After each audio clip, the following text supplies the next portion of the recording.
Hi నమస్తే welcome to VMR logics. నేను మీ జ్యోతి. ఈరోజు సెషన్లో మనం డిసెంబర్ మంత్కి సంబంధించి 19, 20 అండ్ 21 న్యూస్లో ఉన్న ఇంపార్టెంట్ ఇష్యూస్ మొత్తం అన్ని కూడా కరెంట్ ఇష్యూస్ డిస్కస్ చేద్దాము.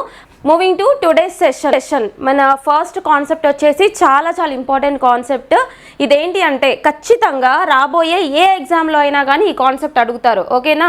ఇది మనకి actually India state of forest report అంటే ministry of environment, forest and climate change వాళ్ళు ఎవరు, ఈ యొక్క పర్యావరణ మంత్రిత్వ శాఖ వాళ్ళు ఈ యొక్క రిపోర్ట్ అనేది ఇస్తారనమాట. అంటే ఇండియాలో అడవుల యొక్క విస్తీర్ణం ఎంత ఉంది, అది రాష్ట్రాల వారీగా ఎంత ఉంది, అండ్ మ్యాంగ్రూవ్స్ యొక్క కవరేజ్ ఎంత ఉంది, ఇట్లా రిలీజ్ చేస్తూ ఉంటారు రిపోర్ట్. ఇది మనకి 2021లో రిలీజ్ అయింది. ఎప్పుడు 2021 2021లో లాస్ట్ రిపోర్ట్ రిలీజ్ అయింది. మీరు అబ్జర్వ్ చేస్తే ఐఎస్ఎఫ్ఆర్ అంటే ఇండియా స్టేట్ ఆఫ్ ఫారెస్ట్ రిపోర్ట్ని మనం షార్ట్ ఫామ్లో పిలుస్తాము. ఐఎస్ఎఫ్ఆర్ 2021 అనేది ఇప్పటి వరకు మనకి చాలా ఇంపార్టెంట్ అనమాట. ప్రతి ఎగ్జామ్లోనూ మీకు ఈ యొక్క జాగ్రఫీ పోర్షన్కి సంబంధించి జాగ్రఫీలో మనం ఫారెస్ట్ అనే చాప్టర్ చదువుకుంటాం కదా, అక్కడ కరెంట్ ఇష్యూ అంటే ఇప్పటి వరకు ఐఎస్ఎఫ్ఆర్ 2021 నుంచి క్వశ్చన్స్ లేకుండా ఉండేవి కాదు. ఇప్పుడు దీన్ని రిప్లేస్ చేసిందనమాట. ఏంటి ఇప్పుడు వచ్చిన రిపోర్ట్ ఐఎస్ఎఫ్ఆర్ 2023, ఓకేనా. 2023 సంవత్సరం వరకు ఎంత ఫారెస్ట్ కవరేజ్ ఉంది అని మనకి 2024లో మినిస్ట్రీ ఆఫ్ ఎన్వైర్న్మెంట్ వాళ్ళు రిపోర్ట్ ఇచ్చారు. అర్థమైందా ఇది ఎంత ఇంపార్టెంటో? ఓకే, ఇప్పుడు డేటా చూద్దాము. డేటా మీద ఫోకస్ చేయండి, చాలా ఇంపార్టెంట్. ఇక్కడ చూసుకుంటే మొత్తం ఫారెస్ట్ కవరేజ్, ఓకేనా, మొత్తం ఫారెస్ట్ కవరేజ్ ఎంత ఉంది అంటే భారతదేశంలో అటవీ విస్తీర్ణం అంటారు. సో ఇప్పుడు వరకు మనం చూసుకుంటే ఫారెస్ట్ కవరేజ్ ఎంత ఉంది, 8,27,357 స్క్వేర్ కిలోమీటర్స్ ఉంది. ఇది స్క్వేర్ కిలోమీటర్స్ పరంగా చూసుకుంటే. అయితే పర్సంటేజ్ అడుగుతారు. మొత్తం ఇండియాకి సంబంధించిన ఈ యొక్క జాగ్రఫికల్ ఏరియాకి సంబంధించి మొత్తం ఇండియాకి సంబంధించిన జాగ్రఫికల్ ఏరియాలో ఫారెస్ట్ కవరేజ్ పర్సంటేజ్ ఎంత, ఓకేనా. Both forest and tree coverage percentage ఎంత అంటే 25.17. Very important. నేషనల్ యావరేజ్ ఎంత అని అడుగుతారు. 25.17%. ఓకే, ఎందుకు చెప్తున్నానో గుర్తుపెట్టుకోండి. మీకు ఈ క్లాస్లోనే లాస్ట్లో మనం తెలంగాణ అండ్ ఆంధ్రప్రదేశ్కి సంబంధించి కూడా పర్సంటేజ్ ఆఫ్ ఫారెస్ట్ ఎంత ఉంది, అలాగే పెరిగిందా తగ్గిందా, దాన్ని నేషనల్ యావరేజ్తో కంపేర్ చేసుకుని చూసుకుందాం. ఇక్కడ అయిపోతుంది కాన్సెప్ట్ అంతా. ఓకే, రీజనల్ ఇష్యూస్లో మన స్టేట్స్కి సంబంధించి అడుగుతారు కదా. First of all national average ఎంత ఉంది, 25.17% నేషనల్ యావరేజ్ ఉంది. ఇందులో కూడా అటవీ విస్తీర్ణం ఎంత, చెట్ల కవరేజ్ ఎంత, ఓకేనా, ఫారెస్ట్ కవర్ ఎంత అండ్ ట్రీ కవరేజ్ ఎంతో కూడా చూసుకోండి. ఇందులో 25.17%లో 21.76%, ఓకేనా. 21.16% వచ్చేసి మనకి 21.76% వచ్చేసి మనకి ఫారెస్ట్ కవర్ ఉంది. ట్రీ కవరేజ్ చెట్ల విస్తీర్ణం వచ్చేసి 3.41% ఉంది. ఓకే, ఈ పాయింట్స్ చూడండి. తర్వాత ఇంపార్టెంట్ పాయింట్, ఇది చాలా ఇంపార్టెంట్. మొత్తం ఫారెస్ట్ కవరేజ్లో టాప్ 3లో ఉన్న స్టేట్స్ ఏంటి అంటే అత్యధికంగా అటవీ విస్తీర్ణం ఉన్న రాష్ట్రాలు ఏంటి అంటే ఫస్ట్ ప్లేస్, ఇది మనకు తెలుసు, ఫస్ట్ ప్లేస్ మధ్యప్రదేశ్ ఉంటుంది. మధ్యప్రదేశ్లో ఎంత ఉందండి? సో ఇక్కడ చూడండి, 85,724 square kilometre in Madhya Pradesh. Second ప్లేస్లో అరుణాచల్ ప్రదేశ్, ఓకేనా, 67. నెక్స్ట్ వచ్చేసి మహారాష్ట్ర 65. ఓకే, టాప్ 3 స్టేట్స్ గుర్తుపెట్టుకోండి. తర్వాత చూస్తే కార్బన్ సీక్వెస్ట్రేషన్, ఇది ఫోకస్ చేయండి, ఇది వదిలేస్తుంటారు. కార్బన్ సీక్వెస్ట్రేషన్ అంటే ఏంటంటే ఇప్పుడు ఫర్ ఎగ్జాంపుల్ మనకి అట్మాస్ఫియర్లో కార్బన్ డైఆక్సైడ్ ఉంటుంది కదా, లిమిటెడ్ క్వాంటిటీలో ఉంటే ఎప్పుడైనా బాగానే ఉంటుంది. లిమిటెడ్ క్వాంటిటీ కాకుండా ఎక్సెస్ అయినప్పుడే కదా మనం చెప్తాము it is a highly global warming gas అని చెప్పేసి చెప్తామా. కార్బన్ డైఆక్సైడ్, మీథేన్ ఇవన్నీ కూడా ఈ గ్లోబల్ వార్మింగ్ని కాజ్ చేసే గ్యాసెస్ ఎక్సెస్ క్వాంటిటీలో ఉండకూడదని చెప్తాం. సో గుర్తుపెట్టుకోండి, అట్మాస్ఫియర్లో ఉన్న ఈ excess quantity of carbon dioxide, అత్యధిక మోతాదులో ఉన్న కార్బన్ డైఆక్సైడ్ని సంగ్రహించి అంటే మొత్తాన్ని కూడా ఎక్స్ట్రాక్ట్ చేసి ఒక చోట కార్బన్ పూల్లో స్టోర్ చేయడం అనమాట. కార్బన్ పూల్లో స్టోర్ చేసే కెపాసిటీ ఉంటుంది కదా, అర్థమవుతుందా. అట్మాస్ఫియర్లో ఉన్న excess quantity of carbon dioxide మొత్తాన్ని కూడా ఎక్స్ట్రాక్ట్ చేసి అంటే మొత్తాన్ని కూడా అబ్జార్బ్ చేసుకొని ఒక కార్బన్ పూల్లో స్టోర్ చేసుకుని పెట్టుకోవడాన్ని కార్బన్ సీక్వెస్ట్రేషన్ అంటారు. అంటే ఇది పాజిటివ్ థింగా నెగిటివ్ థింగా ఆబ్వియస్లీ పాజిటివ్ థింగ్. కాబట్టి ఇది ఎంత ఎక్కువ ఉంటే అంత మంచిది, అంతే కదా. అంటే ఎంత ఎక్కువ ఉంటే అంత మంచిదని ఎందుకన్నాను అంటే, ఇది ఎక్కువ అయిందంటే ఏంటి, అట్మాస్ఫియర్లో కార్బన్ డైఆక్సైడ్ తగ్గుతుందని. ఓకేనా, మొత్తం కార్బన్ పూల్లో మనం ఎక్స్ట్రాక్ట్ చేసి స్టోర్ చేసుకుంటున్నాము, దాని ద్వారా ఎయిర్ పొల్యూషన్ తగ్గిస్తున్నాం కదా. అర్థమైందా కార్బన్ సీక్వెస్ట్రేషన్ కాన్సెప్ట్? సో గుర్తుపెట్టుకోండి, కార్బన్ సీక్వెస్ట్రేషన్కి సంబంధించి ministry of environment, Indian government target ఎంత అంటే 2.5 నుంచి 3 బిలియన్ టన్స్ బై 2030, 2030 సంవత్సరం కల్లా ఇంత మనం స్టోర్ చేసి పెట్టుకోవాలి అని టార్గెట్ ఉంది. ఇప్పుడు మనం ఎంత అచీవ్ చేసాం చూడండి, 2.29 billion turns. Very very important. చూడండి, దగ్గరికి వెళ్తున్నాం టార్గెట్కి. టార్గెట్ 2.5 నుంచి 3 బిలియన్ టన్స్ అచీవ్ చేయాలి. మనం 2024లోనే ఉన్నాం, ఇంకా అప్పుడే ఎంత అచీవ్ చేసాం, 2.29 బిలియన్ టన్స్. ఓకే, ఇది కూడా ఇంపార్టెంట్ పాయింట్ అనమాట. ఓకే, ప్రతిదీ ఇంపార్టెంట్ పాయింటే ఐఎస్ఎఫ్ఆర్ రిపోర్ట్లో. ఓకేనా, ఇది మనకి ఫస్ట్ స్లైడ్. నెక్స్ట్ స్లైడ్ చూడండి, ఇక్కడ మీరు చూసుకోవాల్సిన పాయింట్ ఏంటంటే కార్బన్ స్టాక్ అంటే మీకు కార్బన్ సిక్వెస్ట్రేషన్ అంటే అర్థమైంది కదా. మనం ఎక్స్ట్రాక్ట్ చేసుకున్న కెపాసిటీని కార్బన్ సిక్వెస్ట్రేషన్ అంటాం, ఎక్స్ట్రాక్ట్ చేసి ఎంత స్టోర్ చేసుకున్నామని. ఓకే, అయితే కార్బన్ స్టాక్ అంటే ఇప్పుడు మన దగ్గర స్టోరేజ్గా ఎంత ఉంది, ఎక్స్ట్రాక్ట్ చేసుకున్న దాంట్లో దాని యొక్క హ్యాబిటాట్లో ఎంత మనం స్టోర్ చేసి ఉంచగలిగాము. ఓకేనా, కార్బన్ పూల్లో ఎంత స్టోర్ చేసి ఉంచగలిగాము అనేది కార్బన్ స్టాక్. ఈ టోటల్ ఫారెస్ట్ కార్బన్ స్టాక్ అంటే అడవుల ద్వారా మనం ఎక్స్ట్రాక్ట్ చేసి కలెక్ట్ చేసుకుని స్టోర్ చేసుకున్నది ఏదైతే ఉందో ఎంత, 7,285 మిలియన్ టన్స్ అని గుర్తుపెట్టుకోండి. ఇది పెరిగిందంట. ఓకేనా, వెరీ వెరీ ఇంపార్టెంట్. సో ఇది కూడా పాజిటివ్ థింగే, పెరగడం అంటే పాజిటివ్ థింగే అనమాట.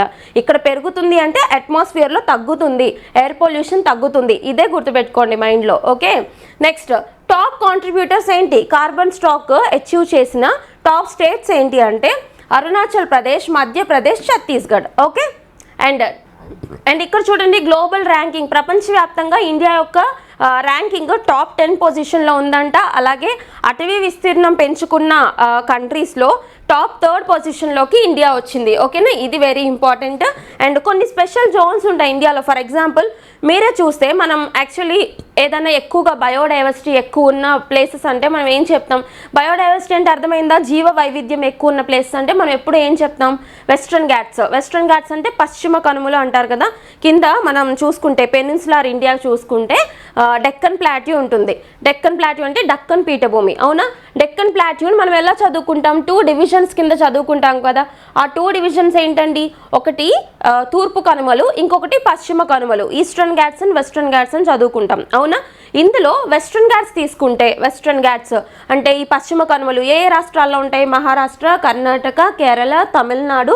ఓకేనా, ఇట్లా కొంచెం ఆంధ్రప్రదేశ్ బోర్డర్స్, ఇవన్నీ కూడా మనకి వెస్ట్రన్ ఘాట్స్ విస్తరించి ఉంటుంది. అక్కడ ఎక్కువగా ఫారెస్ట్ ఏరియా అనేది ఉంటుంది, జీవ వైవిధ్యం కూడా ఎక్కువ ఉంటుంది. మీరే చూస్తే మనం స్పీషీస్ ఇన్ న్యూస్ అని చెప్పేసి జాగ్రఫీ ఫోల్డర్లో ప్రతి మంత్ డిస్కస్ చేస్తాం. అంటే వార్తల్లో నిలిచిన ఈ యొక్క స్పీషీస్ అనమాట,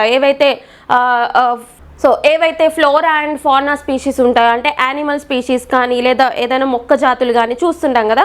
మేజర్గా అవి ఏ ప్లేసెస్లో ఐడెంటిఫై చేస్తున్నారని చెప్తానండి నేను.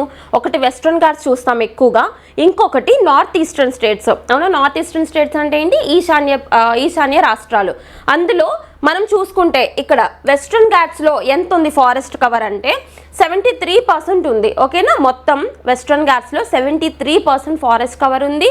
నార్త్ ఈస్టర్న్ రీజియన్, ఈశాన్య రాష్ట్రాల్లో చూసుకుంటే అక్కడ మెయిన్ ల్యాండ్ కాకుండా ఫారెస్ట్ ల్యాండ్ 67% ఉందంట. ఓకేనా, ఇవి కొన్ని స్పెషల్ జోన్స్, అటవీ విస్తీర్ణం ఎక్కువ ఉన్న ప్లేసెస్. కంపారిటివ్గా కూడా అడగొచ్చు, ఈ రెండింటిని కంపేర్ చేసి అడగొచ్చు ఇంకొంచెం డీటెయిల్గా. Comparatively western Ghats contain more forest cover than the north eastern region అంటే కరెక్టే. పశ్చిమ కనుమల్లోనే ఎక్కువ ఫారెస్ట్ కవర్ ఉంది ఈశాన్య రాష్ట్రాలతో పోలిస్తే. ఓకేనా, ఇక్కడ చూడండి ఇది 73% అయితే ఇది 67%. ఓకే, ఇలా కూడా చదువుకోండి అనలైటికల్గా. అండ్ ఇక్కడ ఇంకొక ఇంపార్టెంట్ పాయింట్, నార్త్ ఈస్టర్న్ స్టేట్స్లో 67% ఉంది అని చెప్పాను నేను. ఈ 67%లో కూడా నార్త్ ఈస్టర్న్ స్టేట్స్ అంటే మనకి ఒక సెట్ ఆఫ్ స్టేట్స్ గుర్తొస్తాయి, 7 సిస్టర్స్ అని చెప్పేసి. అవునా, వీటిల్లో కూడా టాప్ 3 కాంట్రిబ్యూటర్స్ ఏంటి అంటే అత్యధికంగా అటవీ విస్తీర్ణం ఉన్న టాప్ 3 స్టేట్స్ ఏంటి ఈశాన్య రాష్ట్రాల్లో అంటే Arunachal Pradesh first place, Assam second place, Mizoram third place. Okay, మీరే అబ్జర్వ్ చేయండి, మనం ఎక్కువగా స్పీషీస్ చదువుకున్నప్పుడు మేజర్గా అరుణాచల్ ప్రదేశ్, మిజోరాం న్యూస్లోకి వస్తూ ఉంటుంది. రీసెంట్గానే ఎన్నో కప్ప జాతులు, పాము జాతులు ఐడెంటిఫై చేసి న్యూస్లోకి వచ్చాయి, మనం డిస్కస్ చేసుకున్నాం, అవునా? సో ఎక్కడైతే ఫారెస్ట్ కవర్ ఎక్కువ ఉంటుందో అక్కడే జీవ వైవిధ్యం కూడా ఎక్కువ ఉంటుందన్నమాట. ఓకేనా? అండ్ ఇది కూడా చూడండి. అదర్ హైలైట్స్ అంటే ఏంటంటే ఫారెస్ట్ ఫైర్స్ ఇంపార్టెంట్. ఈ యొక్క అడవులు, సో ఫారెస్ట్ ఫైర్స్ అంటే ఏంటి? ఈ యొక్క అడవులు ఉన్న ఏరియాలో మంటలు చెలరేగుతుంటాయి కదా, వీటిని మనం ఫారెస్ట్ ఫైర్స్ అని చెప్తామా? సో ఈ ఫారెస్ట్ ఫైర్స్లో టాప్లో ఉన్న స్టేట్స్ ఏంటి? ఎక్కువగా అగ్ని ప్రమాదాలు సంభవిస్తున్న ప్లేసెస్ ఏంటి అడవుల్లో అంటే ఉత్తరాఖండ్, ఒడిశా, ఛత్తీస్గఢ్. ఏంటండి? ఉత్తరాఖండ్, ఒడిశా, ఛత్తీస్గఢ్ అని గుర్తుపెట్టుకోండి. ఓకేనా? Very very important. ఇంతవరకు చూడండి. అండ్ నెక్స్ట్ వచ్చేసి మ్యాంగ్రూవ్స్. ఇందులోనే ఐఎస్ఎఫ్ఆర్ రిపోర్ట్లోనే మ్యాంగ్రూవ్ కవరేజ్ అనేది ఎంత ఉంది అనేది చూద్దాము. మ్యాంగ్రూవ్స్ అంటే ఏంటి? మడ అడవులు అంటారు కదా, మీకు మ్యాక్సిమం కోస్టల్ ఏరియాలో ఉండే వాళ్ళకి, అంటే ఫర్ ఎగ్జాంపుల్ ఆంధ్రప్రదేశ్ రాష్ట్రానికి సంబంధించిన అభ్యర్థులకి ఆల్రెడీ ఐడియా ఉంటుంది. మ్యాంగ్రూవ్స్ అంటే మడ అడవులు అని చెప్పేసి సముద్ర ప్రాంతానికి దగ్గరలో ఉంటాయి, ముళ్ళ చెట్లు లాగా ఉంటాయి, అవునా? ఎందుకు ఉంటాయి అవి?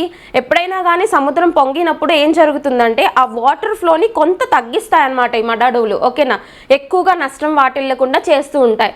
అయితే ఈ మ్యాంగ్రూవ్ కవరేజ్ కూడా ఎక్కువ ఉండడమే మంచిది. సో మ్యాంగ్రూవ్ కవరేజ్ చూసుకుంటే మొత్తం మనకి ఎన్ని 9 కోస్టల్ స్టేట్స్ ఉన్నాయా? ఓకేనా? 9 కోస్టల్ ఏరియాస్ ఉన్నాయి మనకి ఇండియాలో, అంటే తీర ప్రాంతాలు అనమాట.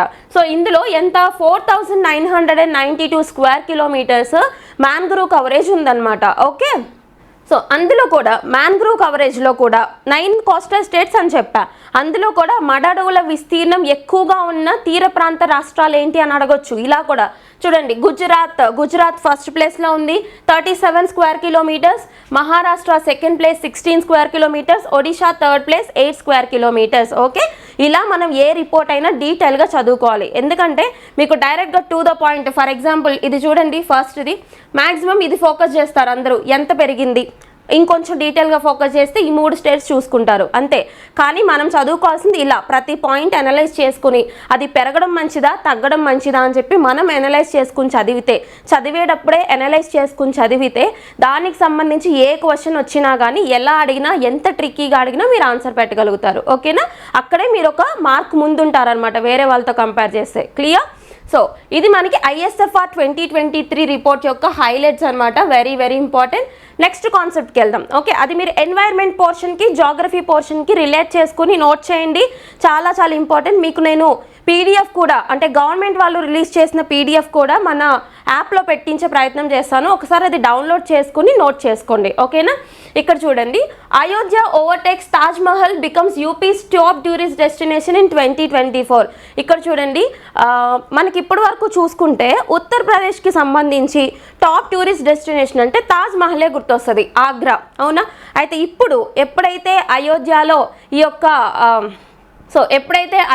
మన ఈ యొక్క సెరమనీ చూసామో, Ayodhya Ram temple opening ceremony జరిగిందో, దాని తర్వాత తాజ్ మహల్ని కూడా ఓవర్కమ్ చేసి ఎక్కువ మంది విజిట్ చేస్తున్న టూరిస్ట్ డెస్టినేషన్గా అయోధ్య రామ మందిరం న్యూస్లోకి వచ్చిందనమాట. ఓకేనా? Very very important. కంపారిటివ్గా చూసుకుంటే ఎంతమంది ఎలా ఓవర్టేక్ చేశారనేది మీరు నంబర్తో సహా గుర్తుపెట్టుకోండి. ఇది చూసుకుంటే మీకు అయోధ్యని విజిట్ చేసిన వాళ్ళు. ఓకేనా?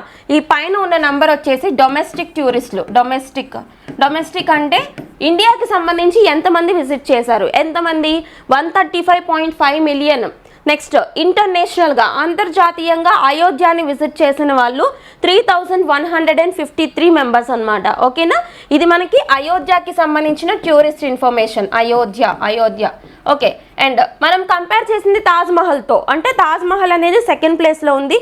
సో తాజ్ మహల్ని విజిట్ చేసిన వాళ్ళు డొమెస్టిక్గా మన కంట్రీలో చూసుకుంటే 115.9 మిలియన్. అండ్ అంతర్జాతీయంగా, ఇంటర్నేషనల్గా తాజ్ మహల్ని విజిట్ చేసిన వాళ్ళు ఎక్కువ మంది ఉంటారు, ఎందుకంటే తాజ్ మహల్ 7 వండర్స్ కాబట్టి, వన్ ఆఫ్ ద 7 వండర్స్ కాబట్టి గుర్తుపెట్టుకోండి. 9,24,000 మెంబర్స్ తాజ్ మహల్ని విజిట్ చేసిన అంతర్జాతీయ టూరిస్టులు. ఇక్కడ ఈ పాయింట్ కంపేర్ చేసుకోవచ్చా? ఓవరాల్గా చూసుకుంటే అయోధ్య అనేది తాజ్ మహల్తో పోల్చుకుంటే ఎక్కువ మంది టూరిస్టులు విజిట్ చేశారు. అయితే ఇంటర్నేషనల్గా విజిట్ చేసిన టూరిస్టులు అంటే నథింగ్ బట్ అంతర్జాతీయంగా వచ్చిన టూరిస్టులు ఎవరైతే ఉంటారో వాళ్ళు అయోధ్య కంటే ఎక్కువగా తాజ్ మహల్ని విజిట్ చేయడానికి వచ్చారనమాట. ఓకేనా, ఈ పాయింట్స్ చూడండి సరిపోతుంది.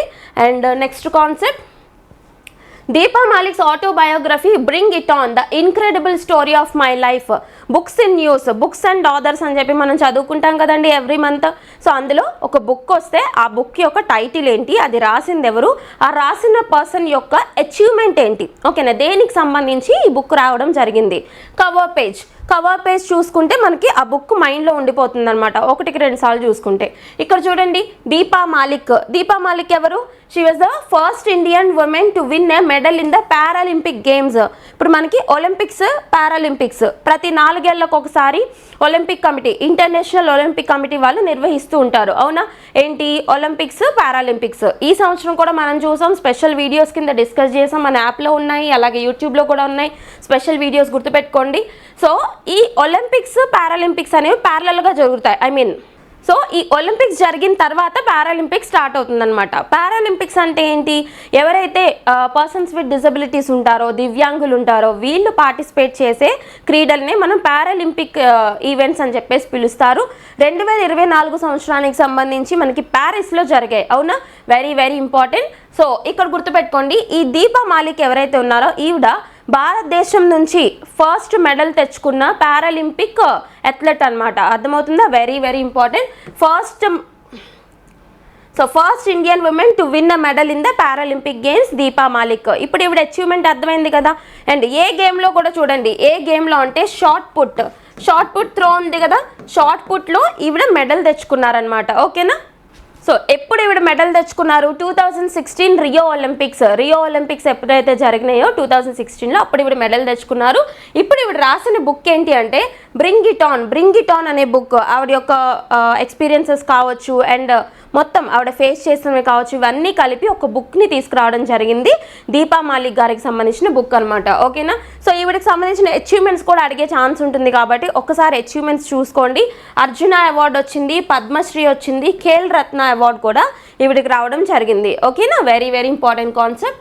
అండ్ నెక్స్ట్ వన్, మలేరియా కేసుల కట్టడిలో భారత్ బేస్ WHO. ఇక్కడ వరల్డ్ హెల్త్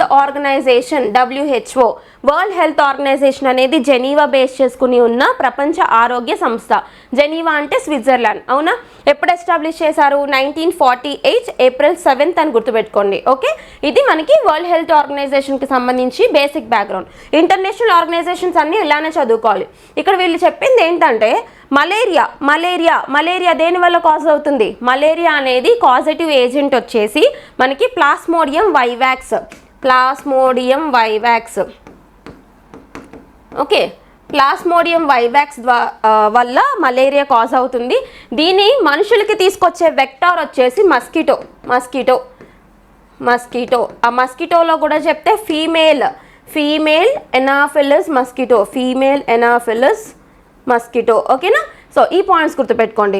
మలేరియా దోమ వల్ల వస్తుంది ఇట్లా చదువుకోవద్దు ఇంకా. ఓకేనా, మలేరియాని తీసుకొచ్చే వెక్టార్ అంటే ఏంటండి, వెక్టార్ అంటే మనకి మెడికల్ లాంగ్వేజ్లో ఒక వెహికల్ అనమాట. ఓకేనా, ప్లాస్మోడియం వైవాక్స్ పరాన్నజీవి ఏదైతే ఉంటుందో దీన్ని మస్కిటో హ్యూమన్కి తీసుకొస్తుంది అనమాట. ఓకేనా, గుర్తుపెట్టుకోండి. ఇది మనకి మలేరియాకి సంబంధించిన బ్యాక్గ్రౌండ్. ఓకే, ఇక్కడ మలేరియాను తగ్గించడంలో ఇండియా చాలా వరకు బెటర్ అయింది అని చెప్పేసి WHO ఇటీవల ప్రశంసించడం జరిగింది. ఓకే, సో ఒకసారి కేసెస్ ఎంత తగ్గాయో చూసుకుందాము. ఎన్ని కేసెస్ కంపారిటివ్గా 2017లో 64 లక్షల మలేరియా కేసులు నమోదు కాగా 2023 నాటికి అది 20 లక్షల కేసులకు తగ్గింది. అర్థమవుతుందా, 2017తో కంపేర్ చేస్తే ఇప్పటికి, అప్పుడు 64 lakhs ఉంటే ఇప్పుడు 20 lakhsకి తగ్గిపోయాయి అనమాట కేసెస్. ఓకే, ఈ పాయింట్స్ చూడండి, స్టేట్మెంట్స్ వైజ్ ఇస్తే ఇవ్వచ్చు.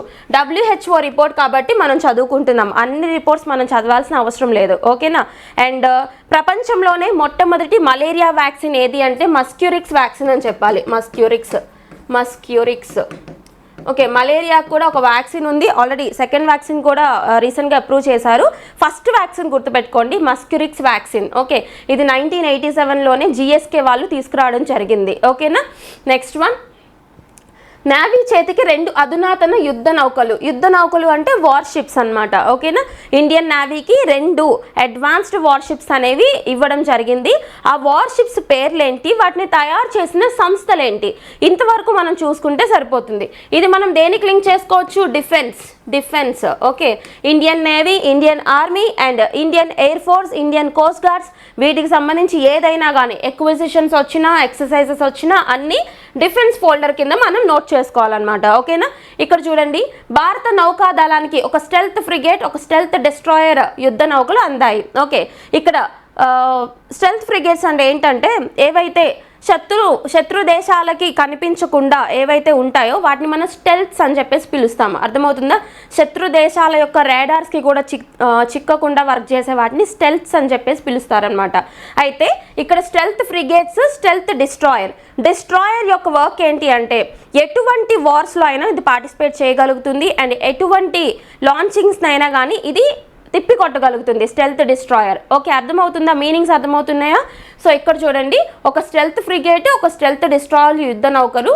సో ఇక్కడ చూడండి, ఒక స్టెల్త్ ఫ్రిగేట్, ఒక స్టెల్త్ డిస్ట్రాయర్ యుద్ధ నౌకలు అందాయి. వీటిని ఎవరు తయారు చేశారు? ముంబైలోని Mazagon dock ship builders limited వీటిని నిర్మించింది.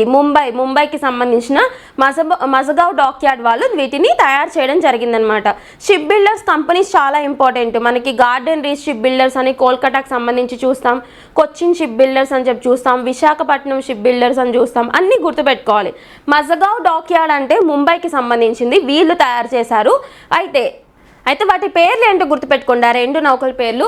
ఒకటి ఐఎన్ఎస్ నీలగిరి. ఐఎన్ఎస్ అంటే ఏంటి? ఇండియన్ నేవల్ షిప్ అని చదువుకుంటాం కదా. ఐఎన్ఎస్ నీలగిరి అండ్ ఇంకొకటి వచ్చేసి ఐఎన్ఎస్ సూరత్. ఓకేనా, ఐఎన్ఎస్ నీలగిరి ఒకటి, ఐఎన్ఎస్ సూరత్ ఒకటి ఇటీవల ఇండియన్ నేవీలోకి ప్రవేశపెట్టబోతున్నారనమాట. ఈ రెండింటిని తయారు చేసింది ఎవరు అంటే ముంబైకి సంబంధించిన మజగావ్ డాక్యార్డ్ షిప్ బిల్డర్స్ వాళ్ళు తయారు చేశారు. ఏ ప్రాజెక్ట్స్లో భాగంగా అని అడుగుతారు. ఈ యొక్క ఐఎన్ఎస్ నీలగిరి ఉందా, ఇది వచ్చేసి ఐఎన్ఎస్ నీలగిరిని ప్రాజెక్ట్ 17A కింద, అలాగే ఐఎన్ఎస్ సూరత్ని ప్రాజెక్ట్ 15B కింద తయారు చేశారు. అంత డీటెయిల్గా అడిగే ఛాన్స్ లేదు. ఒకవేళ అడిగితే మల్టిపుల్ స్టేట్మెంట్స్లో క్వశ్చన్ మిస్ అవ్వకుండా ఉంటుంది. ఇంతవరకు చూసుకోండి సరిపోతుంది. ఓకే, ఐఎన్ఎస్ నీలగిరి, ఐఎన్ఎస్ సూరత్ ఎవరు తయారు చేశారు అని అడగొచ్చు. ఈ పాయింట్ అడిగే ఛాన్స్ ఉంటుంది. మజగావ్ డాక్యార్డ్ లిమిటెడ్ వాళ్ళు ముంబైకి సంబంధించి తయారు చేశారనమాట. ఓకేనా, సో డిఫెన్స్ ఫోల్డర్లో నోట్ చేసుకోండి, ఇంపార్టెంట్. నెక్స్ట్, అమరావతికి రుణం ఇచ్చేందుకు ప్రపంచ బ్యాంక్ బోర్డు ఆమోదం.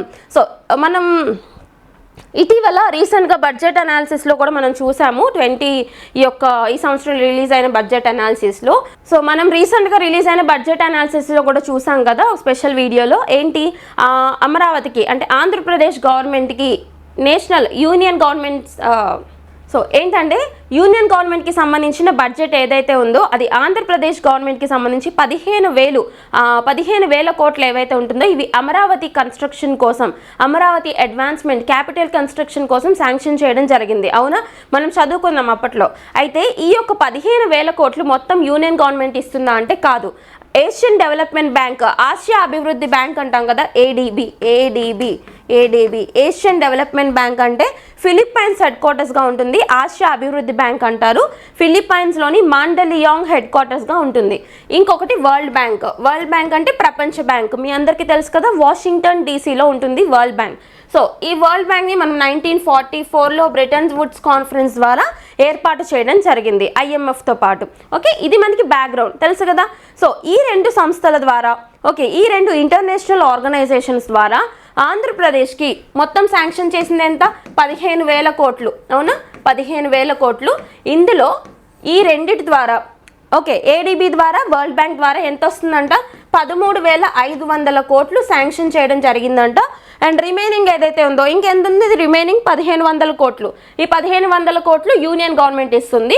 13,500 కోట్లు ఆంధ్రప్రదేశ్లోని అమరావతి కన్స్ట్రక్షన్ కోసం ఈ 2 కలిసి ఇవ్వడానికి ఒప్పుకున్నాయి అనమాట. ఓకేనా, ఇది మనకి ఈ రీజనల్ ఇష్యూస్లో భాగంగా ఏపీ అభ్యర్థులు ఎకానమీ పోర్షన్లో నోట్ చేయండి. ఓకేనా, ఇంపార్టెంట్ పాయింట్.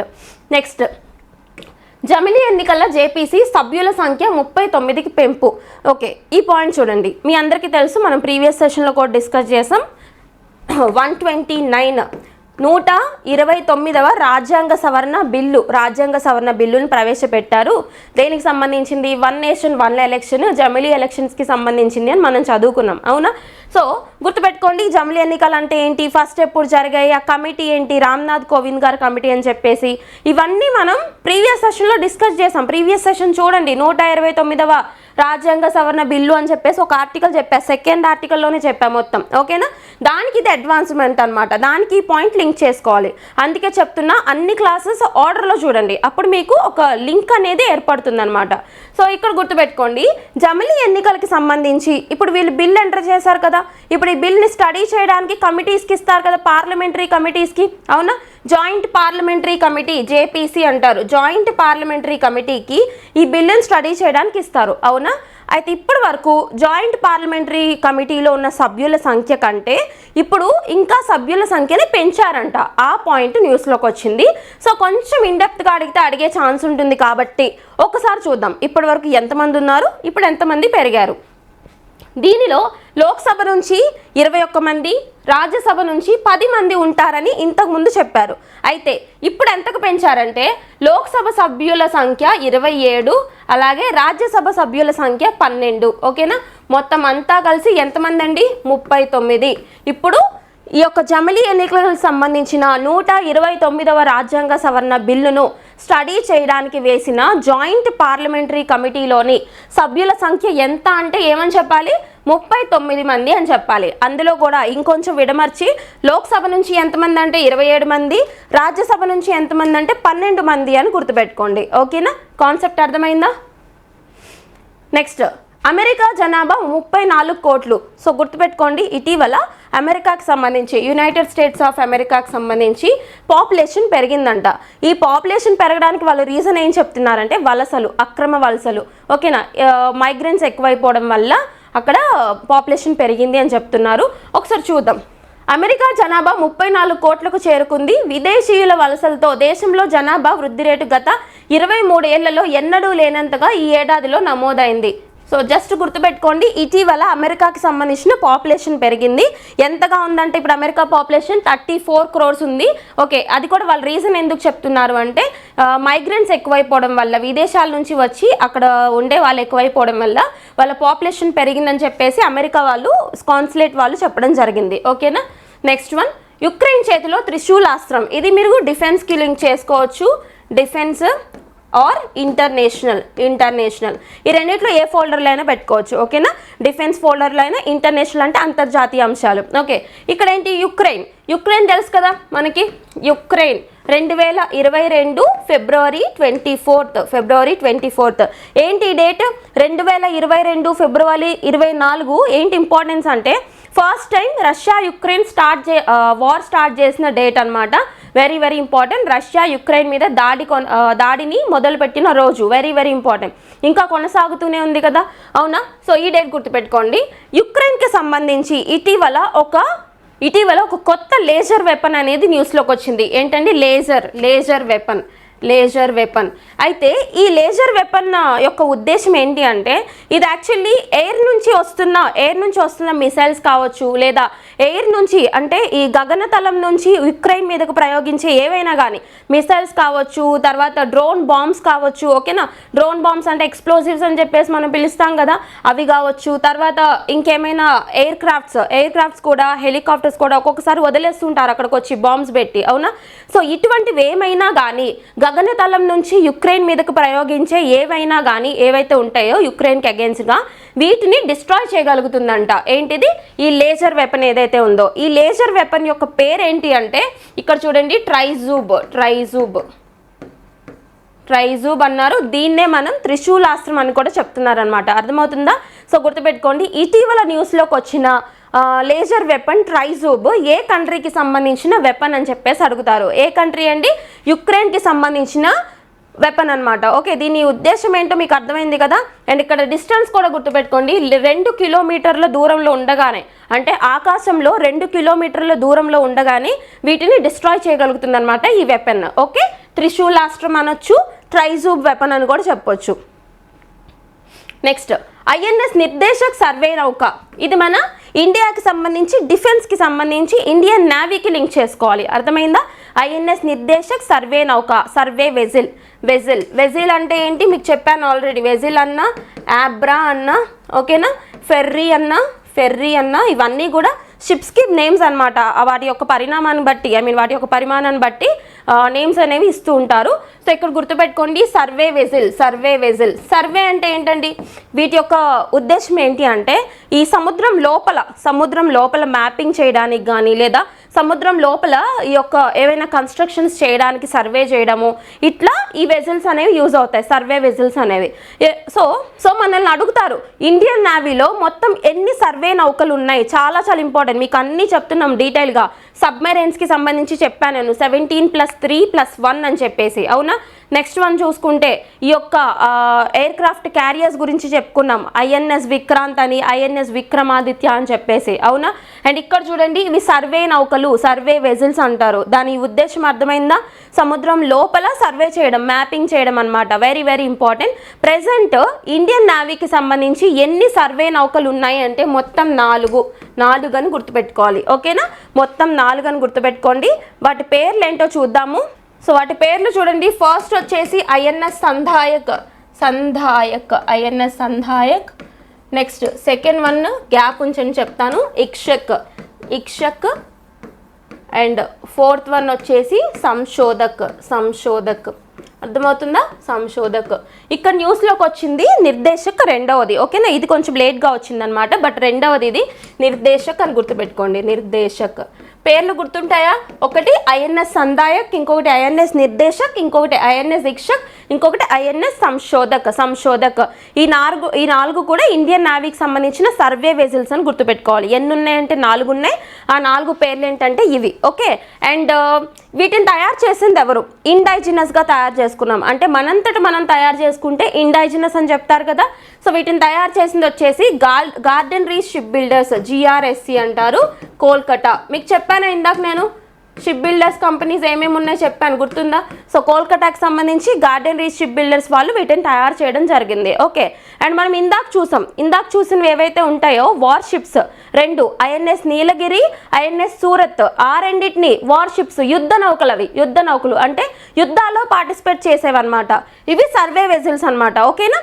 నెక్స్ట్ సో గుర్తుపెట్టుకోండి, ఇందాక మనం చూసిన వార్షిప్స్ని తయారు చేసింది ఎవరు? ముంబైకి సంబంధించిన మజగావ్ డాక్యార్డ్ లిమిటెడ్ వాళ్ళు తయారు చేశారు. వీటిని తయారు చేసింది ఎవరు? GRSC వాళ్ళు తయారు చేశారనమాట, ఓకే. Very important. అండ్ మీకు డిఫెన్స్ మొత్తం మనం ఒక సెషన్ తీసుకుని లైవ్ సెషన్లో డిస్కస్ చేద్దాము, డిఫెన్స్ అంశాలన్నీ.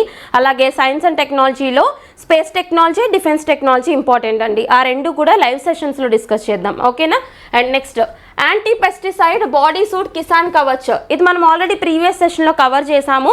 ఈ పెస్టిసైడ్స్ ద్వారా కలిగే ప్రమాదాలు ఏవైతే ఉంటాయో వాటి నుంచి ఫార్మర్స్ని రక్షించడానికి ministry of science and technology Jitendra Singh గారి చేతుల మీద ఈ pesticide, so anti pesticide Kisan Kavach అనేది రిలీజ్ చేయడం జరిగింది, అవునా. ఇంతవరకు మనకు తెలుసు. అయితే దీన్ని తయారు చేసింది ఎవరు? ఈ సూట్ ఏదైతే ఉంటుందో దీన్ని తయారు చేసింది ఎవరో చూడండి. డిపార్ట్మెంట్ ఆఫ్ బయోటెక్నాలజీ సహకారంతో. డిపార్ట్మెంట్ ఆఫ్ బయోటెక్నాలజీ అనేది ఏ మంత్రిత్వ శాఖ పరిధిలోకి వస్తుందంటే ministry of science and technology, okay. Ministry of science and technology కింద ఉండే డిపార్ట్మెంట్ ఆఫ్ బయోటెక్నాలజీ వాళ్ళ సహకారంతో బెంగళూరుకి చెందిన బ్రిక్ ఇన్స్టెమ్, సిపియో హెల్త్ ప్రైవేట్ లిమిటెడ్లు సంయుక్తంగా కిసాన్ కవచ్ని తయారు చేశారు, ఓకే. బెంగళూరుకి చెందిన కంపెనీలు ఏవైతే ఉన్నాయో వీళ్ళు డిపార్ట్మెంట్ ఆఫ్ బయోటెక్నాలజీ సహకారంతో ఈ సూట్ని తయారు చేయడం జరిగింది. దేనికోసం? ఇది పెస్టిసైడ్స్ని స్ప్రే చేస్తున్నప్పుడు ఈ యొక్క ఫార్మర్స్కి ఎటువంటి బ్రీతింగ్ ఇష్యూస్, స్కిన్ ఇరిటేషన్స్ ఏమీ రాకుండా, స్కిన్ క్యాన్సర్స్కి కూడా ప్రోన్ అవ్వకుండా యూజ్ అయ్యేలా ఒక బాడీ సూట్ అనమాట Kisan Kavach, okay. Next world meditation day, okay. ప్రపంచ ధ్యాన దినోత్సవం, వరల్డ్ మెడిటేషన్ డే ఏ రోజున సెలబ్రేట్ చేస్తున్నాము అంటే 21 డిసెంబర్. ఇది ఇనాగ్రల్ అంటే ఏంటి? మొట్టమొదటిది, ఇప్పటి వరకు జరగలేదు. 2 టర్మ్స్ గుర్తుపెట్టుకోండి ఇక్కడ మళ్ళీ. ఇనాగ్యురల్, ఓకే. మేము ఒకటే లాంగ్వేజ్ నేర్చుకుంటామని కూర్చోవద్దు, అర్థమైందా? ప్రతిదీ నేర్చుకోండి. ఎందుకు చెప్తున్నానంటే టెక్నికల్ టర్మ్స్ అన్నీ మీకు గవర్నమెంట్ వెబ్సైట్స్ ఏమైనా చూసినా లేదంటే ఏమైనా నేషనల్ న్యూస్ పేపర్స్ చూసినా కానీ మీకు టర్మినాలజీ అర్థమైంది అంటే కాన్సెప్ట్ రీడింగ్ అనేది ఫాస్ట్గా అయిపోతుంది, టైం సేవ్ అవుతుంది అనమాట, ఓకే. ఇనాగ్యురల్ అన్న మెయిడెన్ అన్న ఒకటే, మెయిడెన్, మొట్టమొదటిసారి జరుగుతూ ఉంటాయి కదా, వాటిని మనం ఈ పేర్లతో పిలుస్తాం. ఇక్కడ ఇనాగ్రల్ మెడిటేషన్ డే అనేది, వరల్డ్ మెడిటేషన్ డే అనేది మొట్టమొదటిసారిగా జరుపుతున్నారు. సో గుర్తుపెట్టుకోండి, దాని యొక్క థీమ్ 2024 సంవత్సరానికి సంబంధించి థీమ్ ఏంటి అంటే meditation for global peace and harmony. ఓకేనా, ప్రపంచ శాంతి అండ్ ఐక్యత కోసం. ఓకేనా, శాంతి మరియు ఐక్యత కోసం మెడిటేషన్ అనే ఒక ఇతివృత్తంతో ఈ సంవత్సరం థీమ్ అనేది నిర్వహించడం జరిగింది. ఇప్పటి వరకు జరగలేదు, ఇదే మొట్టమొదటిసారి. Okay, UN declare 21 December as world meditation day. Okay, United nations వాళ్ళు డిక్లేర్ చేశారు, ఐక్యరాజ్య సమితి వాళ్ళు డిక్లేర్ చేశారనమాట. ఓకేనా, నెక్స్ట్ ఇండియాస్ ఈ waste surges by 73% in 5 years. Just ఒక రిపోర్ట్ అనమాట ఇది. రిపోర్ట్ మాత్రం గుర్తుపెట్టుకోండి. ఏంటిది వీళ్ళు చెప్పింది? Ministry of housing and urban affairs, ఈ పట్టణ అభివృద్ధి మంత్రిత్వ శాఖ వాళ్ళు ఉంటారు కదా, అవునా. సో ఈ మంత్రిత్వ శాఖ వాళ్ళు చెప్పిన రిపోర్ట్ ఏంటంటే ఈ వేస్ట్ అంటే ఏంటి? Electrical waste. ఇప్పుడు ఎలక్ట్రానిక్ పరికరాలు ఉంటాయి కదా, ఓకేనా, మనం వాడేసిన ఎలక్ట్రానిక్ పరికరాలు, వీటన్నిటి ద్వారా జనరేట్ అయ్యే ఈ వేస్ట్, ఎలక్ట్రానిక్ వేస్ట్ ఏదైతే ఉందో ఇది చాలా ప్రమాదకరం. ఈ వేస్ట్ ఈ వేస్ట్ అనేది చాలా చాలా ప్రమాదకరం. డిసీజెస్ని, క్యాన్సర్స్ని కాజ్ చేస్తూ ఉంటాయి అన్నమాట జనాలకి. ఓకేనా, సో ఇండియాలో ఎలక్ట్రానిక్ వేస్ట్ పెరిగిపోతుందంట రోజు రోజుకి. ఎంత పెరిగిందని చెప్తున్నారు? 73%. గడిచిన 5 ఏళ్లలో 73% ఎలక్ట్రానిక్ వేస్ట్ పెరిగిపోయిందని చెప్పేసి ఇటీవల ఏ మంత్రిత్వ శాఖ వాళ్ళు చెప్పారంటే ministry of housing and urban affairs వాళ్ళు చెప్పారు. ఓకేనా, సో డైరెక్ట్గా అడిగే ఛాన్సెస్ తక్కువ. ఏమైనా మల్టిపుల్ స్టేట్మెంట్స్లో ఎన్వైర్మెంటల్ ఫోల్డర్లో అడిగే ఛాన్స్ ఉంది. ఒకసారి జస్ట్ గుర్తుపెట్టుకోండి. నెక్స్ట్ ఓం ప్రకాష్ చౌట్లా కన్నుమూత. ఇక్కడ ఓం ప్రకాష్ చౌట్లా అంటే హర్యానాకి సంబంధించిన పొలిటికల్ లీడర్. సో హర్యానాకి సంబంధించి ఫార్మర్ చీఫ్ మినిస్టర్గా కూడా వర్క్ చేశారు. ఆయన ఓం ప్రకాష్ చౌట్లా గారు మరణిస్తూ వార్తల్లో నిలిచారు. ఓకేనా, so just persons in news కింద చూడండి సరిపోతుంది. సో ఈయన దేనికి చీఫ్? ఇండియన్ నేషనల్ లోక్ దల్ ఏదైతే ఉందో దానికి చీఫ్గా వ్యవహరిస్తున్నారనమాట. ఈయన హర్యానాకు సంబంధించిన ఫార్మర్ చీఫ్ మినిస్టర్ అని గుర్తుపెట్టుకోండి.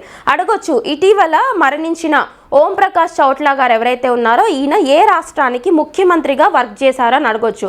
ఏ రాష్ట్రానికండి? హర్యానా. ఓకే, హర్యానా రాష్ట్రానికి అని గుర్తుపెట్టుకోవాలి. నెక్స్ట్ 2030కి ఈవీ విపణి next one Diana award 2024.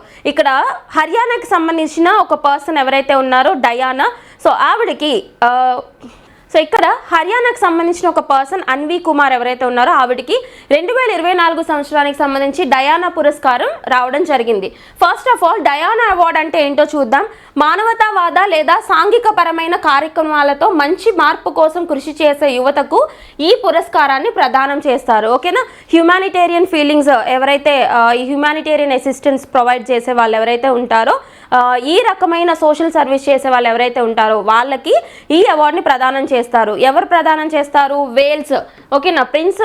So యూకేకి సంబంధించి, యునైటెడ్ కింగ్డమ్ లేదా బ్రిటన్కి సంబంధించి వేల్స్ ప్రిన్సెస్ డయానా ఎవరైతే ఉన్నారో, వేల్స్ కంట్రీ తెలుసు కదా, వేల్స్ కంట్రీకి సంబంధించిన ప్రిన్సెస్ డయానా పేరు మీద 1999 నుంచి ఈ అవార్డు అనేది ఇవ్వడం జరుగుతుంది. సో ఈ సంవత్సరం డయానా అవార్డు 2024 అనేది ఎవరిని వరించింది అంటే ఇండియాకి సంబంధించి, అది కూడా హర్యానాకి సంబంధించి, హర్యానాలోని గురుగ్రామ్కి సంబంధించిన పర్సన్ ఎవరు? అన్వీ కుమార్కి ఈ అవార్డు రావడం జరిగిందనమాట. ఓకేనా, సో హర్యానా ఇప్పుడే మనకి 2 times న్యూస్లోకి వచ్చింది కదా, ఇందాక ఓం ప్రకాష్ చౌట్లా గారికి సంబంధించి, అలాగే ఇక్కడ అవార్డ్కి సంబంధించి గుర్తుపెట్టుకోండి. రాష్ట్రీయ అంశాల్లో కింద కూడా మనం చూడొచ్చు. నెక్స్ట్ స్పేస్ టెక్నాలజీకి సంబంధించి కాన్సెప్ట్ ఇదేంటంటే Japan and India collaborate on laser equipped satellite to combat the space debris. Concept చూడండి. స్పేస్ డెబ్రిస్ అంటే ఏంటంటే అంతరిక్ష చెత్త అంటే కాలం చెల్లిపోయిన శాటిలైట్స్ కావచ్చు, ఇవన్నీ కూడా వర్కింగ్లో లేకపోయినా, వాటి పని అయిపోయినా కానీ అక్కడక్కడే తిరుగుతూ ఉంటాయన్నమాట. వీటినే మనం స్పేస్ డెబ్రిస్ అంటాము. ఫ్యూచర్లో చూసుకుంటే ఇదో పెద్ద సమస్యగా మారిపోతుంది. ఎలా అయితే మొత్తం ఎర్త్ మీద మొత్తం అంతా ఎట్లయితే చెత్త పేరుకుపోతుందో, పొల్యూషన్ కావచ్చు, ఈ వేస్ట్, మెడీ వేస్ట్, ఇటువంటివన్నిటి వల్ల అలాగే అంతరిక్ష చెత్త కూడా పెరిగిపోతుంది అనమాట. ఓకే, ఈ స్పేస్ డెబ్రిస్ని కాంబాట్ చేయడానికే మనం డిఫరెంట్ ప్రాజెక్ట్స్, మిషన్స్ చేస్తూ ఉన్నారు ఈ ప్రపంచ దేశాల్లో ఉన్న స్పేస్ ఏజెన్సీస్ అన్నీ కలిసి. సో ఇప్పుడు రీసెంట్గా ఈ స్పేస్ డెబ్రిస్ని తగ్గించడానికి ఇండియాకి సంబంధించిన స్పేస్ ఏజెన్సీ ఎవరు? సో ఇండియాకి సంబంధించిన ఒక కంపెనీ అలాగే జపాన్కి సంబంధించిన ఇంకొక కంపెనీతో కొలాబరేట్ అవుతుందన్నమాట. ఓకే, అర్థమైందా స్పేస్ డెబ్రిస్ అంటే ఏంటో? ఆ కంపెనీస్ ఏంటో చూద్దాం.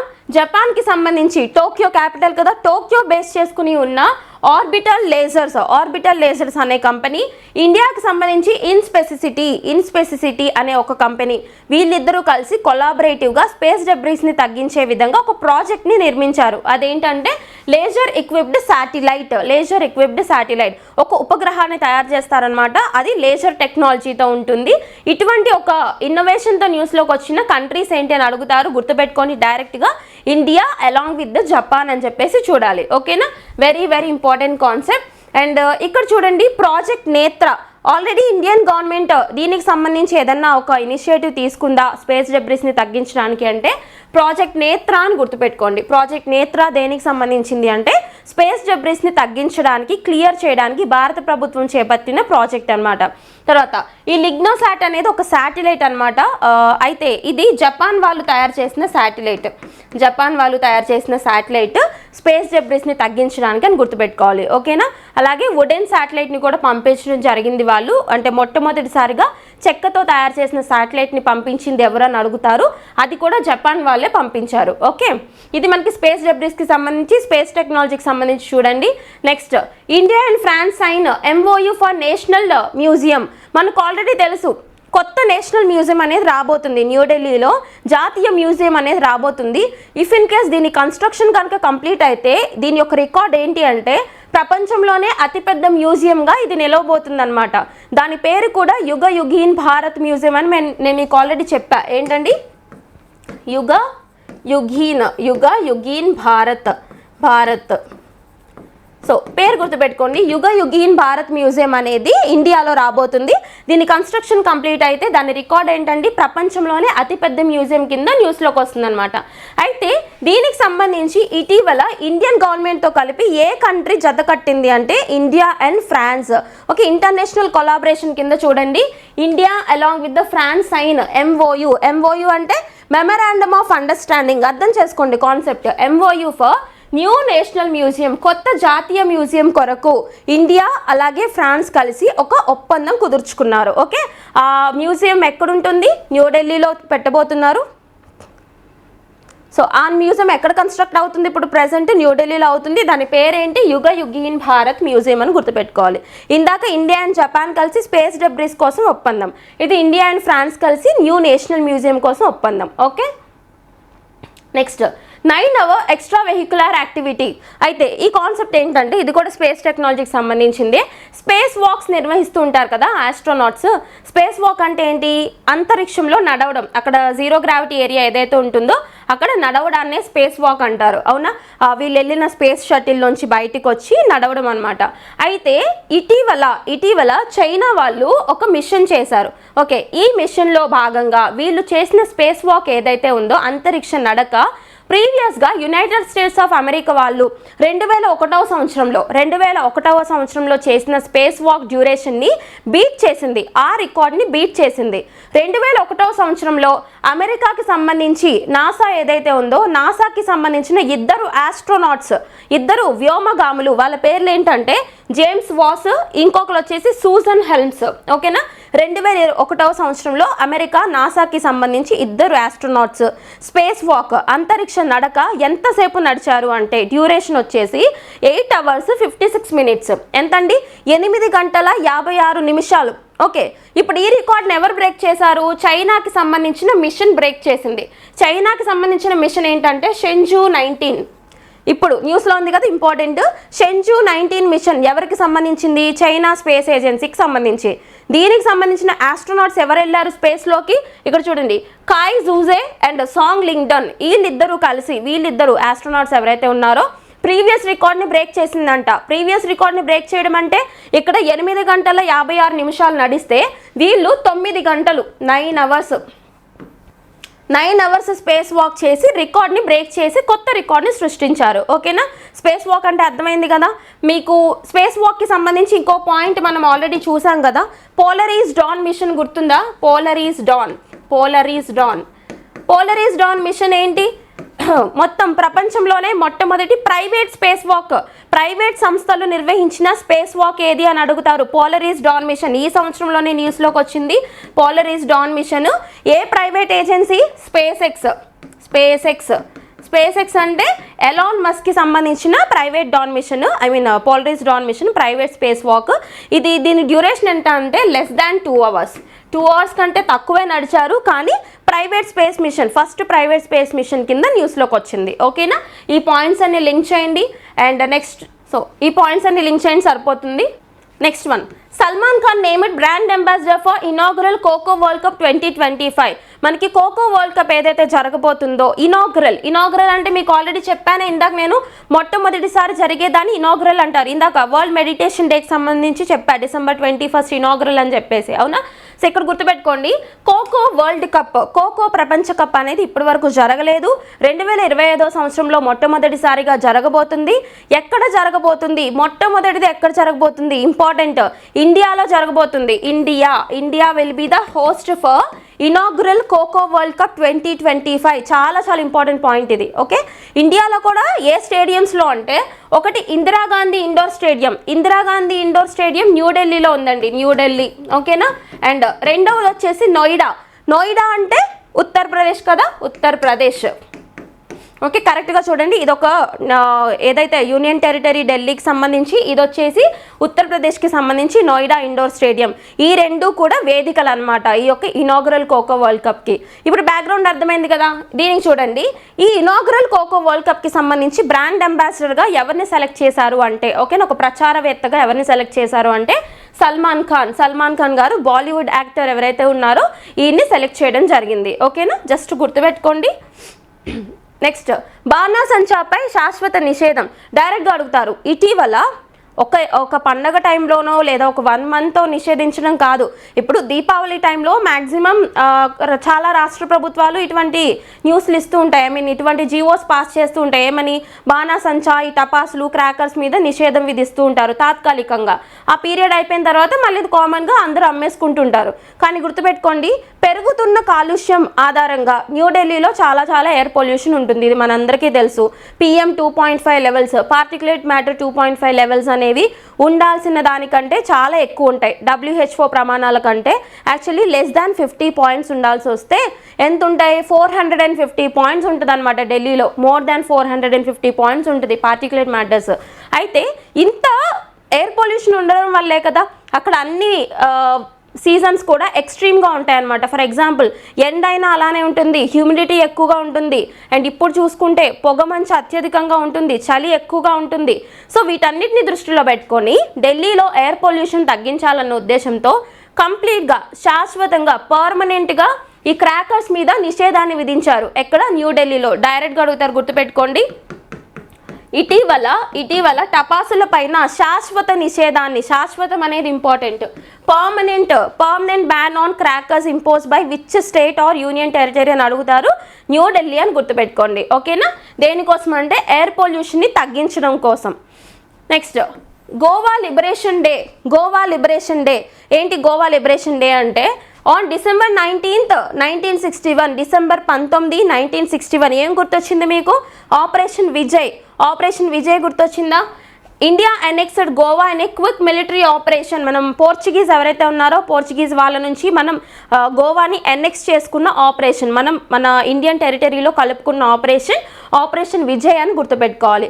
దాని డేట్ ఎంత అంటే December 19, 1961. 1961 ఇయర్ అయితే గుర్తుంటుంది మనకి, అవునా? నెక్స్ట్ డే 1962లో ఇండో పాకిస్తాన్ వార్ కూడా చూసాం మనం. ఓకేనా? సో ఇవన్నీ గుర్తుపెట్టుకోండి. ఇది గోవా లిబరేషన్ డే, గోవా విముక్తి దినోత్సవం అని కూడా చెప్తూ ఉంటారు. సో ఇది మనకి న్యూస్లోకి వచ్చిందనమాట December 19. ఓకే, అండ్ ఇది ఆపరేషన్ విజయ్ అనేది గోవాకు సంబంధించింది. ఆపరేషన్ పోలో వచ్చేసి హైదరాబాద్ అనెక్సేషన్. ఓకే, హైదరాబాద్ అనెక్సేషన్ని మనం ఆపరేషన్ పోలో అని పిలుస్తారు. ఇందులో ఇన్వాల్వ్ అయి ఉన్నది సర్దార్ వల్లభాయ్ పటేల్ గారు. ఓకేనా? ద మ్యాన్ ఆఫ్ యూనిటీ అని కూడా పిలుస్తుంటారు కదా, స్టాచ్యూ ఆఫ్ యూనిటీ అని చెప్పేసి. గుజరాత్కి సంబంధించి కెవాడియా ప్రాంతంలో సర్దార్ వల్లభాయ్ పటేల్ గారి విగ్రహ ప్రతిష్టను కూడా మనం చేసాము, అవునా? ఈ పాయింట్స్ అన్ని గుర్తుపెట్టుకోండి. గాంధీ సాగర్ వన్యప్రాణుల అభయారణ్యం. ఇక్కడ Gandhi Sagar wild life sanctuary ఏదైతే ఉంటుందో ఇది న్యూస్లోకి వచ్చిందనమాట. మీకు Gandhi Sagar wild life sanctuary అనగానే మధ్యప్రదేశ్ రాష్ట్రం గుర్తు రావాలి. నేషనల్ పార్క్స్, శాంక్చురీస్, తర్వాత టైగర్ రిజర్వ్స్ కావచ్చు, బయోస్పియర్ రిజర్వ్స్ కావచ్చు, రామ్సార్ సైట్స్ కావచ్చు, ఇవన్నీ కూడా ఏ రాష్ట్రాల్లో ఉన్నాయని అడుగుతారు. అర్థమైందా? న్యూస్లో ఉన్నాయే ఎక్కువ ఫోకస్ చేస్తారు కాబట్టి ఫస్ట్ న్యూస్లో ఉన్నాయి కంప్లీట్ చేసేయాలి. ఇటీవల మధ్యప్రదేశ్ మరియు రాజస్థాన్లలో 2 రాష్ట్రాల్లో విస్తరించి ఉంది. 2500 చదరపు కిలోమీటర్ల మేర విస్తరించి ఉన్న గాంధీ సాగర్ వన్యప్రాణుల అభయారణ్యంలో చిరుత పులులకు అనుకూల ఆవాసాన్ని ఏర్పాటు చేయాలని మధ్యప్రదేశ్ ప్రభుత్వం లక్ష్యంగా పెట్టుకుంది. చిరుత పులులు అంటే చీతాస్. ఓకే, చీతాస్ అక్కడ నివసించడానికి వాటి హ్యాబిటెట్ కన్జర్వేషన్ కోసం సూటబుల్ హ్యాబిటెట్ని కన్స్ట్రక్ట్ చేసే విధంగా ఎక్కడ గాంధీ సాగర్ వైల్డ్ లైఫ్ శాంక్చురీలో చీతాస్ నివాసం ఉండడానికి వాటికి సూటబుల్ హ్యాబిటెట్స్ని తయారు చేసే విధంగా మధ్యప్రదేశ్ గవర్నమెంట్ ఒక లక్ష్యాన్ని పెట్టుకుందంట. ఓకేనా? డైరెక్ట్గా అడుగుతారు, గుర్తుపెట్టుకోండి. ఇక్కడ ఈ Gandhi Sagar wild life sanctuary అనేది ఏ రాష్ట్రాల్లో విస్తరించి ఉంది అని అడగొచ్చు. ఒకటి మధ్యప్రదేశ్, ఇంకొకటి రాజస్థాన్ అనమాట. మీకు చీతాస్ అనగానే మీకు ఏం గుర్తు రావాలి? టక్ మని చెప్పండి. సెప్టెంబర్ 17, 2022 ఈ డేట్ ఒకటి గుర్తు రావాలి. ఏంటి ఈ డేటు? Project cheetah. సో ఇండియాలో ఏషియాటిక్ చీతాస్ లేవు, అంతరించిపోయాయని 1952 సంవత్సరంలోనే అనౌన్స్ చేశారు. ఏషియా చీతాలు అంతరించిపోయాయని చెప్పేసి. అయితే ఇండియాలోకి మనం తెచ్చుకున్న cheetahs African cheetahs. African continent నుంచి ఎక్స్క్లూజివ్గా చెప్పాలి అంటే నమీబియా నుంచి 8 చీతాలను తెచ్చుకున్నాం ఫస్ట్ టైం. ఎక్కడి నుంచి? నమీబియా నుంచి సెప్టెంబర్ 17, 2022న. సెప్టెంబర్ 17 నరేంద్ర మోడీ గారి బర్త్డే, ఇది కూడా గుర్తుపెట్టుకోండి. సో ఫస్ట్ 8 చీతాలు తెచ్చుకున్నాం.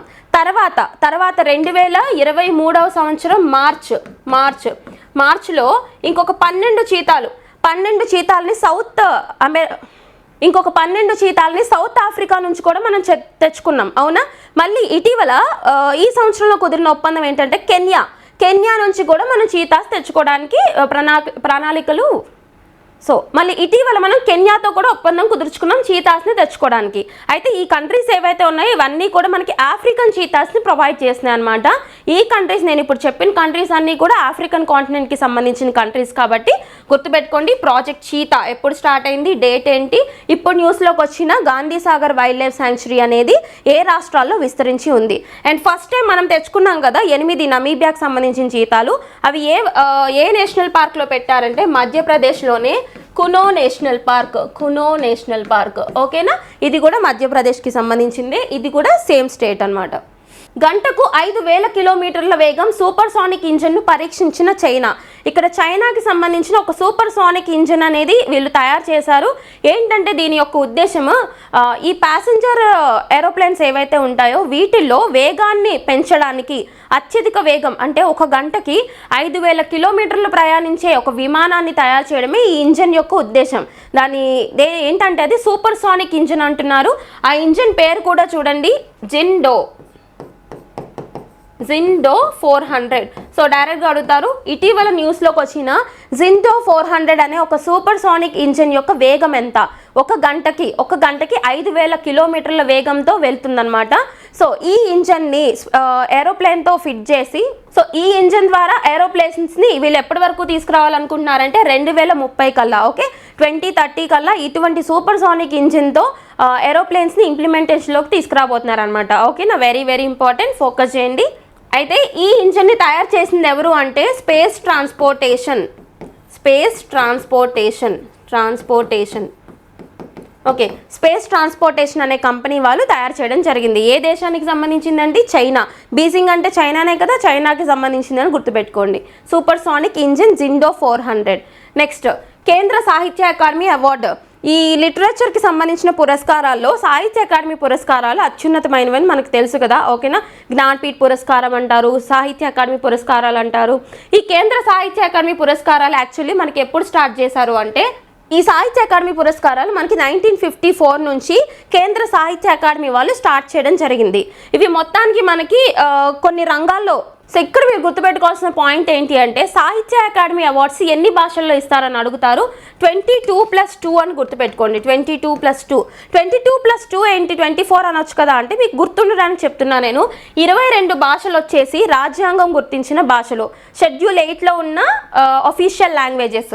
ఇంకొక 2 లాంగ్వేజెస్ వచ్చేసి ఇంగ్లీష్ ప్లస్ రాజస్థానీ 2 భాషలను గుర్తుపెట్టుకోవాలి. ఈ 22 భాషలు ఏంటి, ఎలా గుర్తుపెట్టుకోవాలి ఆర్డర్లో అని చెప్పేసి నేను మీకు లైవ్ సెషన్లో డిస్కస్ చేయడం జరిగింది. పాలిటీ సెషన్ 2 అని ఉంటుంది, పాలిటీ లైవ్ సెషన్ 2 అని ఉంటుంది. పాలిటిక్స్ సంబంధించిన కరెంట్ ఇష్యూస్ అన్నీ కూడా అక్కడ కవర్ చేశాను. ఒకసారి ఆ వీడియోస్ చూడండి, మీకు అర్థమవుతుంది. సో మొత్తం 24 భాషల్లో సాహిత్య అకాడమీ పురస్కారాలు అనేవి ఇవ్వడం జరుగుతుంది. అయితే ఇక్కడ మనకి న్యూస్లోకి వచ్చింది ఎవరంటే తెలుగు భాషకి సంబంధించి సాహిత్య అకాడమీ పురస్కారం ఎవరికి వచ్చిందో చూద్దాము. తెలుగులో ప్రముఖ రచయిత పెనుగొండ లక్ష్మీనారాయణ రాసిన దీపిక అభ్యుదయ వ్యాస సంపుటికి గాను సాహిత్య అకాడమీ అవార్డుకి ఎంపికైనట్లు వెల్లడించడం జరిగింది. ఓకేనా, ఆయన పేరేంటండి, పెనుగొండ లక్ష్మీనారాయణ గారికి కేంద్ర సాహిత్య అకాడమీ పురస్కారం తెలుగు భాషకి సంబంధించి వరించిందంట. ఓకేనా, ఎప్పటి నుంచి స్టార్ట్ చేశారు, 1954 నుంచి స్టార్ట్ చేశారు. 24 భాషల్లో ఇస్తారు.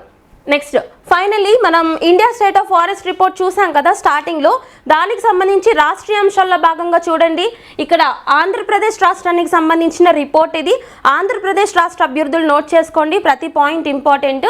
మొత్తం తగ్గుదల ఉంది అని చెప్పాం కదా మనం చూసుకుంటే సో ఏదైతే ఉందో డిక్రీజ్ అయిన ఫారెస్ట్ కవర్ ఏదైతే ఉంటుందో ఇందులో తగ్గిన రాష్ట్రాలు చూసుకుంటే ఆంధ్రప్రదేశ్ రెండవ స్థానంలో ఉందంట, సెకండ్ ప్లేస్లో ఉందని గుర్తుపెట్టుకోండి. ఒకసారి చూద్దాం ఎంత తగ్గింది, నేషనల్ యావరేజ్తో పోలిస్తే ఎంత తగ్గిందో చూడండి. ఆంధ్రప్రదేశ్లో 2021 ఏడాదితో పోలిస్తే 2023 నాటికి అటవీ విస్తీర్ణం 138.66 చదరపు కిలోమీటర్ల మేర తగ్గినట్లు ISFR రిపోర్ట్ చెప్తుందంట. అయితే ఎంత తగ్గింది 2021లో, ఓకే 2021లో చూసుకుంటే 30,223 చదరపు కిలోమీటర్లు ఉంటే ఇప్పుడు తగ్గింది కాబట్టి ఎంతకు తగ్గింది, 30,084 చదరపు కిలోమీటర్లకి తగ్గిపోయింది. ఈ పాయింట్ ఇంపార్టెంట్. నెక్స్ట్ వచ్చేసి సో ఈ ఫారెస్ట్ కవర్ తగ్గిన రాష్ట్రాల్లో మనకి టాప్లో మధ్యప్రదేశ్ ఉంది. మధ్యప్రదేశ్ యాక్చువల్లీ మనం చూసుకుంటే టాప్ 3 స్టేట్స్లో కూడా మధ్యప్రదేశే ఫస్ట్ పొజిషన్లో ఉంటుంది. ఉన్న వాటితో పోల్చుకుంటే ఎక్కువ అటవీ విస్తీర్ణం ఉన్నది మధ్యప్రదేశ్లో టాప్ 3లో, అవునా. కానీ కంపారిటివ్గా చూసుకుంటే మధ్యప్రదేశ్లో తగ్గిందనమాట. లాస్ట్ ఇయర్తో పోల్చుకుంటే ఇప్పుడు తగ్గింది, అంటే 2021తో పోల్చుకుంటే మధ్యప్రదేశ్లో తగ్గింది. కానీ ఉన్న రాష్ట్రాలతో పోల్చుకుంటే మధ్యప్రదేశ్లోనే ఎక్కువ ఉంది. అర్థమైందా పాయింట్, అర్థమవుతుందా లాజిక్?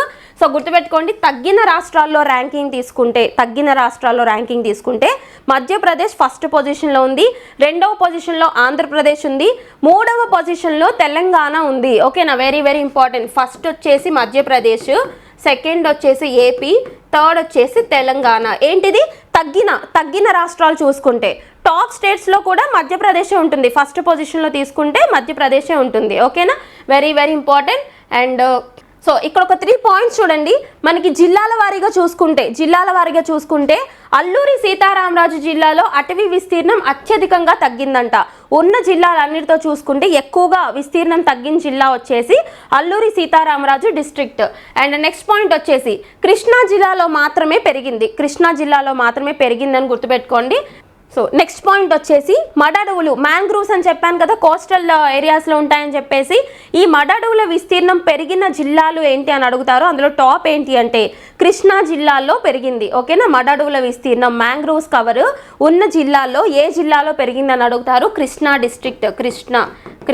డిస్ట్రిక్ట్. ఓకే, నెక్స్ట్ వచ్చేసి కోనసీమ జిల్లాలో అత్యధికంగా తగ్గిందంట. ఓకేనా, కోనసీమ డిస్ట్రిక్ట్లో మడడవుల విస్తీర్ణం తగ్గింది, కృష్ణా జిల్లాలో పెరిగింది. ఓకేనా, వెరీ వెరీ ఇంపార్టెంట్, ఫోకస్ చేయండి.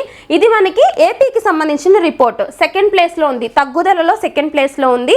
ఇది కూడా నేషనల్ యావరేజ్తో పోల్చుకుంటే తక్కువగానే ఉంది. ఓకేనా, నేషనల్ యావరేజ్ ఎంత అండి, 25.17% కదా. మొత్తం అటవీ విస్తీర్ణం ఎంత, 25.17% అని చెప్పాం. ఇక్కడ ఎంత ఉంది, 21.74%. ఆంధ్రప్రదేశ్కి సంబంధించిన అటవీ విస్తీర్ణం. ఓకే, సో నేషనల్ యావరేజ్ కంటే తక్కువే ఉంది కదా. నెక్స్ట్ చూసుకుంటే దేశంలో 3వ స్థానం తగ్గుదలలో మీకు ఇందాక చెప్పాను కదా 3వ స్థానంలో తెలంగాణ ఉందని చెప్పేసి. ఇక్కడ తెలంగాణలో కూడా అటవీ విస్తీర్ణం అనేది నేషనల్ యావరేజ్తో పోలిస్తే తక్కువగానే ఉందన్నమాట. ఓకేనా, ఒక్కసారి రిపోర్ట్ చూడండి, ప్రతి పాయింట్ కూడా చాలా చాలా ఇంపార్టెంట్. ఒకసారి స్క్రీన్ షాట్ తీసుకుని ఏపీ అభ్యర్థులు అయితే ఏపీకి సంబంధించింది, తెలంగాణ అభ్యర్థులు అయితే తెలంగాణకు సంబంధించిన ఆర్టికల్ డీటెయిల్గా చదవండి. ఓకేనా, మీకు జాగ్రఫీ పోర్షన్లోను ఎకానమీ పోర్షన్లో కూడా ఇంపార్టెంట్ ఈ కాన్సెప్ట్ అనేది. Okay, so that's all about today's current issues. మిస్లేనియస్గా ఇంకేమైనా మిస్ అయితే నెక్స్ట్ సెషన్లో డిస్కస్ చేద్దాం. చాలా రిపోర్ట్స్ వచ్చాయి కాబట్టి కొంచెం లెందీగా ఉంటుంది, బట్ రిపోర్ట్స్ అన్నీ కూడా చాలా ఇంపార్టెంట్. ఈరోజు చెప్పిన వాటిలో హైలైట్ కాన్సెప్ట్ వచ్చేసి ISFR Indian state of forest report 2023. మళ్ళీ చెప్తున్నాను, మొత్తం చదవండి, చాలా ఇంపార్టెంట్. ఇండియాకి సంబంధించిన రిపోర్ట్ చూడండి, అండ్ రాష్ట్రీయ అంశాల్లో భాగంగా ఏపీ అండ్ తెలంగాణ రిపోర్ట్స్ కూడా చూసుకోవాలి. ఓకేనా, so keep learning. Thank you so much.